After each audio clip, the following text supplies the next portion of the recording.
Hi everyone, I'm Craig and this is Katie, and Hey. we're here today to talk to you about different settings you can use for your camera and also filters. Craig, one of the questions we get from our customers quite often is about circular polarizers. What are they and what purpose do they serve? The benefit of a circular polarizer is basically it takes the glare out of the atmosphere. It takes the glare off of glass, which means that it'll take the glare off of asphalt as well. So when you're shooting a landscape, you get better greens, you get a nice contrast between a dark sky and white clouds.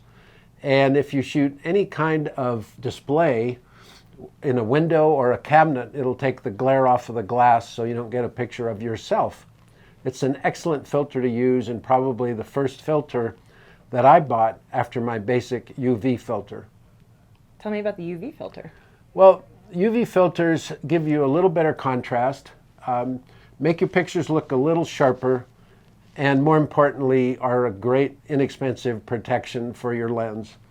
If you drop your camera or something comes in contact with your camera in the back of the car, you don't want to scratch your lens, if you scratch a filter, you can replace it inexpensively and still keep shooting rather than having to turn in your lens for an expensive repair.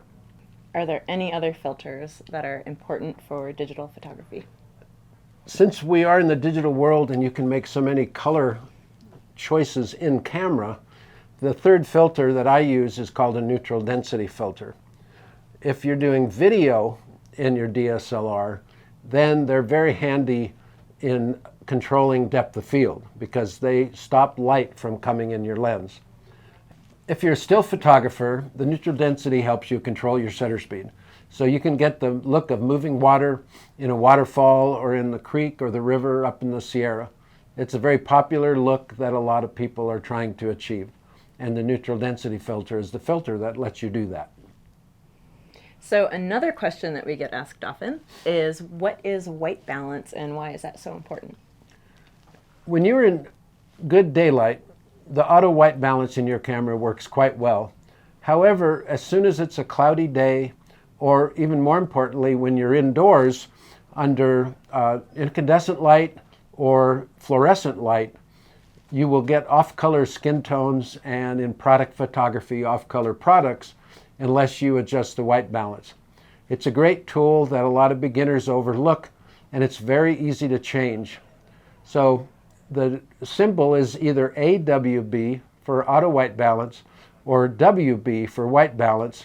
Often it's a button on the outside of your camera, and when you press it, you will have a choice between daylight, flash, tungsten, fluorescent, and there's a custom white balance setting, as well as the cloudy that I talked about earlier. So if you're on the coast of California or you're in London and it's a completely gray sky, when you take pictures, your colors will be really flat.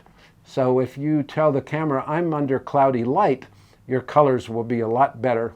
Same goes for shooting in offices under fluorescent or in schoolrooms or at home under tungsten or incandescent lighting. So is there any difference when you're shooting in JPEG or RAW with white balance? So those of you that are shooting in RAW on purpose or because your best friend told you you should, you can make all of these settings in Photoshop or many of the other software products that are on the market. But for those of you shooting in JPEG, and it's certainly quick and easy to shoot in JPEG with these fine digital cameras today, you will want to make these white balance settings before you take your pictures. And there's many other settings in the camera that'll help you customize your picture before you take it, like contrast control and saturation. So take a look in the menu. Many of these things are really easy to do, and they will help you get a better photograph and one that looks more like what you've seen in a magazine rather than something you can't create. That's good. Thanks, Craig. You're welcome. So remember to send us your questions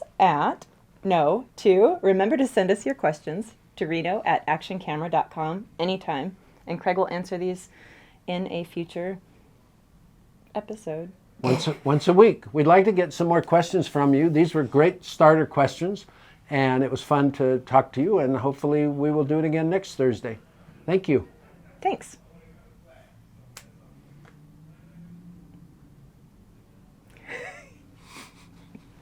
Hi, I'm Joe. I This am is really Pat. close to the camera. I'm going to sneeze in the middle of it. Why do you keep saying that? Gross.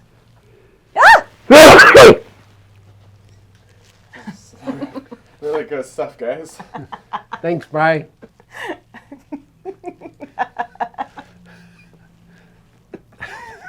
Get out of here. It's really getting hot on stage, I have to tell you. Is my mic sticking up or in?